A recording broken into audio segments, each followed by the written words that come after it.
اے پیغمبر میرے مومن بندوں سے کہہ دو کہ نماز پڑھا کریں، اور اس دن کے آنے سے پیشتر جس میں نہ اعمال کا سودا ہوگا اور نہ دوستی کام آئے گی، ہمارے دیے ہوئے مال میں سے پوشیدہ اور علانیہ خرچ کرتے رہیں۔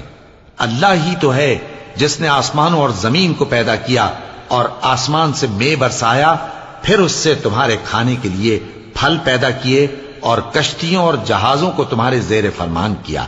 تاکہ وہ سمندر میں اس کے حکم سے چلیں، اور نہروں کو بھی تمہارے زیر فرمان کیا، اور سورج اور چاند کو تمہارے لیے کام میں لگا دیا کہ دونوں دن رات ایک ڈگر پر چل رہے ہیں، اور رات اور دن کو بھی تمہاری خاطر کام میں لگا دیا، اور جو کچھ تم نے مانگا سب میں سے تم کو عنایت کیا، اور اگر اللہ کے احسان گننے لگو تو شمار نہ کر سکو، مگر لوگ نعمتوں کا شکر نہیں کرتے۔ کچھ شک نہیں کہ انسان بڑا بے انصاف ہے، ناشکرا ہے۔ اور جب ابراہیم نے دعا کی کہ اے میرے پروردگار، اس شہر کو لوگوں کے لیے امن کی جگہ بنا دے، اور مجھے اور میری اولاد کو اس بات سے کہ بتوں کی پرستش کرنے لگیں بچائے رکھیو، اے پروردگار انہوں نے بہت سے لوگوں کو گمراہ کیا ہے، سو جس شخص نے میرا کہا مانا وہ میرا ہے، اور جس نے میری نافرمانی کی تو بخشنے والا ہے، مہربان ہے۔ اے پروردگار میں نے اپنی اولاد ایک وادی میں جہاں کھیتی نہیں تیرے عزت و ادب والے گھر کے پاس لا بسائی ہے، اے پروردگار تاکہ یہ نماز پڑھیں، سو تو لوگوں کے دلوں کو ایسا کر دے کہ ان کی طرف جھکے رہیں،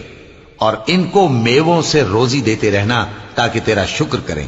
اے پروردگار جو بات ہم چھپاتے اور جو ظاہر کرتے ہیں تو سب جانتا ہے،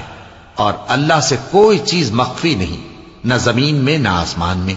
اللہ کا شکر ہے جس نے مجھ کو بڑی عمر میں اسماعیل اور اسحاق بخشے، بے شک میرا پروردگار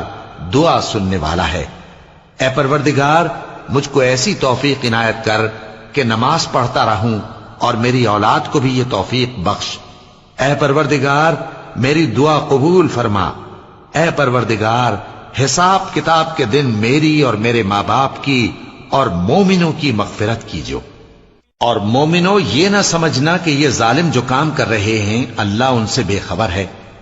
وہ ان کو اس دن تک مہلت دے رہا ہے جبکہ دہشت کے سبب آنکھیں پھٹی کی پھٹی رہ جائیں گی، اور لوگ سر اٹھائے ہوئے میدان قیامت کی طرف دوڑ رہے ہوں گے، ان کی نگاہیں خود اپنی طرف لوٹ نہ سکیں گی،